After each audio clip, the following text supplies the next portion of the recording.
Shuka replied, "The avatara of each Manvantara guides the Manu, the sons of Manu, the Rishis, the Indra, and the Devas of that Manvantara. Each Manvantara has its own place in the history of the Kalpa, and the general evolution has to be worked out in the way best adapted to that Manvantara. The administration of each Manvantara is in the hands of a separate set of kings and ministers. Vishnu incarnates in each Manvantara as the king of all who serve as administrative officers of that Manvantara, and he is as such called the special avatara for that Manvantara. The divine kings, the rishis, the devas all work under his direction. He gives the law that is to be administered. He shows the path which evolution is to take in any particular manvantara. Yajna and others are avatars of Purusha. Guided by them, Manu and others lead the course of the universe. Rishis. At the end of every 4 yugas, the Shrutis become devoured by time. The human races have a life period timed to the 4 yugas. They have their infancy, as it were, in Satya Yuga, and they have to be guided by wise sayings which form the Shrutis of those races. The Shrutis become better understood with the growth of racial intelligence, and other texts take the place of old ones. When the races do not require the help of the earlier texts, those texts become lost in time. When the races begin another life cycle, they require again the help of teachings which become revealed to the rishis. The rishis then give those teachings to the races. The rishis find out the shrutis by means of tapas. The eternal dharma proceeds from the shrutis. People know their duties from the scriptures. The Manus then take up the dharma and each in his own time devotedly promulgates it on the earth. Manu's sons, the sons of Manu, preserve the dharma generation after generation till the end of the Manvantara. Devas and Indra with the Devas that participate in sacrificial offerings, protects the 3 lokas and gives rains.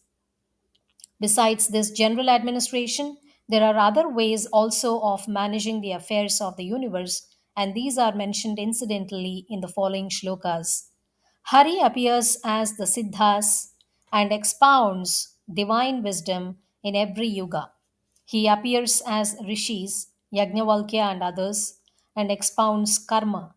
As lords of yoga, Dattatreya and others, he expounds yoga. The story of Bali.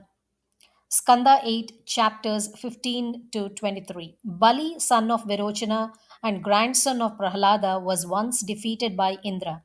His guru Shukra advised him to perform the Vishwajit sacrifice. When ghee was offered at the sacrifice, one chariot, some green colored horses, one lion marked flag, one golden bow, 2 quivers with an inexhaustible store of arrows, and one divine kavacha arose from the fire. Bali gladly accepted these things. Prahlada also gave him a fresh garland, and Sukra gave him a conch. Equipped with these things, Bali attacked Swarga. Brihaspati told Indra that the time was inauspicious and the Devas could not succeed without the help of Vishnu. He advised them to give in and to remain concealed somewhere till the time came for their ascendancy. The Devas followed the advice of Brihaspati, and Bali became the king of Triloki. Shukra advised Bali to perform 100 Ashwamedha sacrifices. Aditi became disconsolate at the downfall of her sons. She asked her husband Kashyapa what to do for her sons. The Prajapati advised her to observe Payoravata in honor of Vishnu. She observed the vrata for 12 days when Vishnu appeared before her and assured her he would incarnate as her son. Vamana was born of Aditi at midday on the 12th day of the moon during the white quarter in the month of Bhadra, while the moon was in the first part of Shravana in Abhijit. Vamana heard that Bali was performing Ashwamedha on the banks of the Narmada. He went there and Bali received him duly and inquired what he wanted. Expressing his willingness to gratify him fully, Vamana asked for only 3 paces of ground.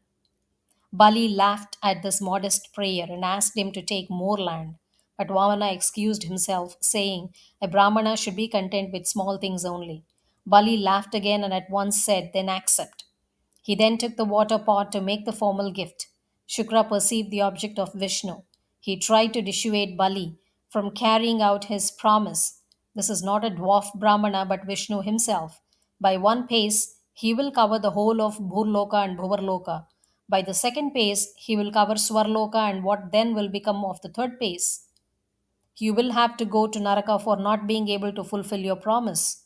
And where shall you yourself remain after giving over all you have? Therefore, desist from what you are doing. No doubt, truth is preferable, but the Vedas also allow untruth in extreme cases. Bali replied, "The grandson of Prahlada shall never speak an untruth.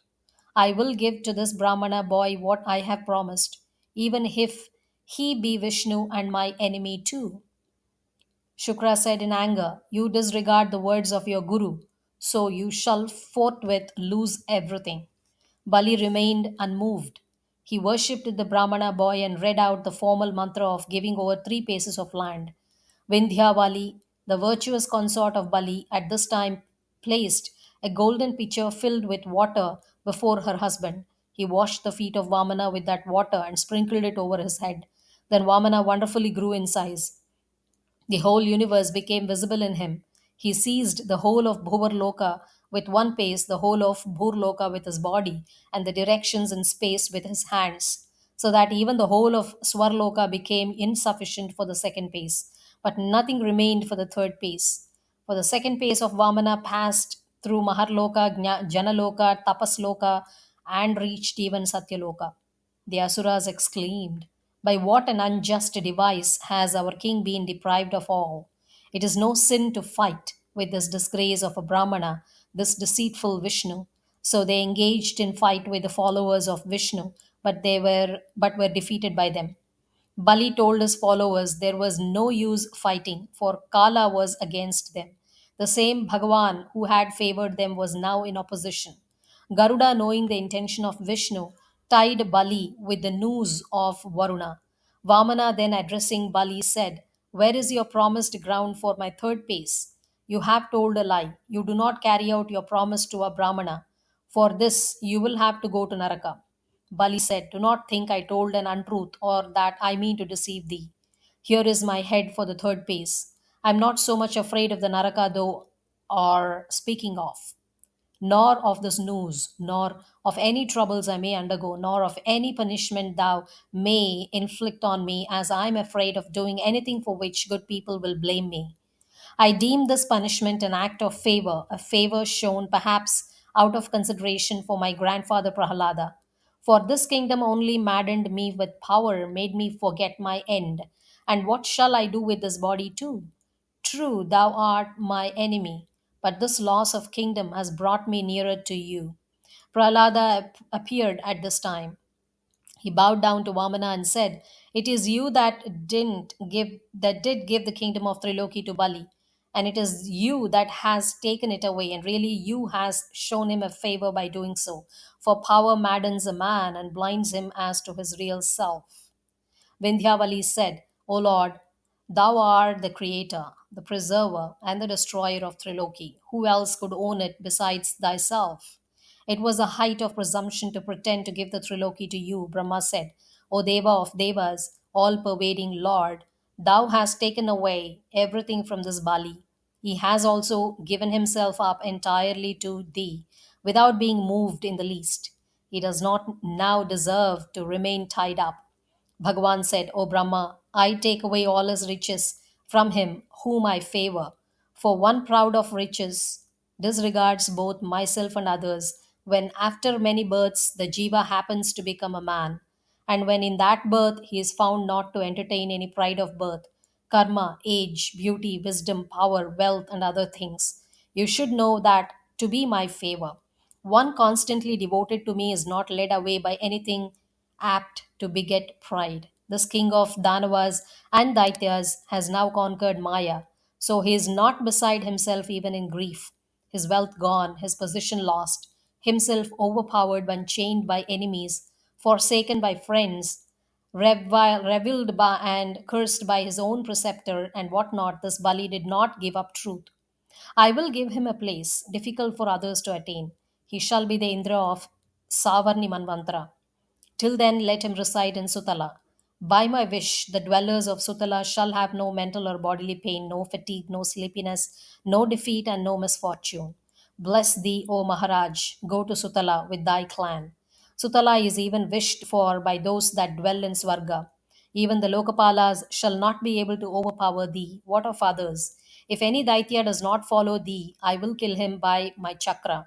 By all means, I will preserve thee and thy followers. There you shall always find me at your door. Thy asura nature shall be there entirely destroyed under my influence. Prahalada was also ordered by Bhagavan to accompany Bali to Sutala, so they all went to Sutala.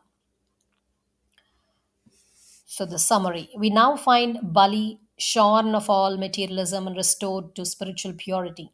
We can well understand the removal of Bali from the kingdom of Triloki, for the cyclic movement was tending that way since the last Manvantara, and the Devas were to have supremacy over Triloki. We have to study the future of Bali as holding further light for us. We must repeat here the distinction made between the two classes of asuras, Daityas and Danavas. The Daityas trace their origin to the gatekeepers of Vishnu. They had inherent sattva in them, which was eclipsed in their downfall. Therefore, though they acted as materialistic forces following the cyclic tendency, they were themselves not incapable of spiritual development. Thus, we find words of wisdom and spirituality in Vritra, in Hiranyakashipu, unselfish devotion in Prahlada, and complete resignation in Bali. Hiranyaksha and Hiranyakashipu went back to their old place in Vaikunta. Vritra became united with Shankarshana. Prahalada is immortal in his unselfish mission. And we have just heard the future of Bali. The Maruts become Devas after their very birth. Therefore, there is no extinction for the Asuras except for those that do not follow Bali and do not place themselves under the influence of Vishnu. The cyclic weapon or chakra is ever ready to destroy those that hopelessly go against the law. Now, a word about Sutala. The arrangement of Patalas, as given in the text, is the reverse of what they should be in point of spirituality. For Atala is the most and Patala the least removed from spirituality. The influence of Vishnu does not extend beyond Sutala, and nothing can save those that transgress the limits of this nether plane. For in Vitala, the destructive Purusha reigns, and passage to that plane is only a door to utter extinction. And in Atala, there is not a trace of spirituality. The work of destruction is already done, and Mother Nature dissolves the material elements for some better use in future. The special provision for Sutala is therefore a cyclic necessity. For jivas have to be preserved from an undesirable end. Therefore, Bali was given a post, the proud privilege of seeing that jivas do not undergo utter extinction. Sutala was also fortified with an accession of spirituality. The example of self abnegation, the ideal of self sacrifice, Bali is to become the king of Devas in the succeeding Manvantara.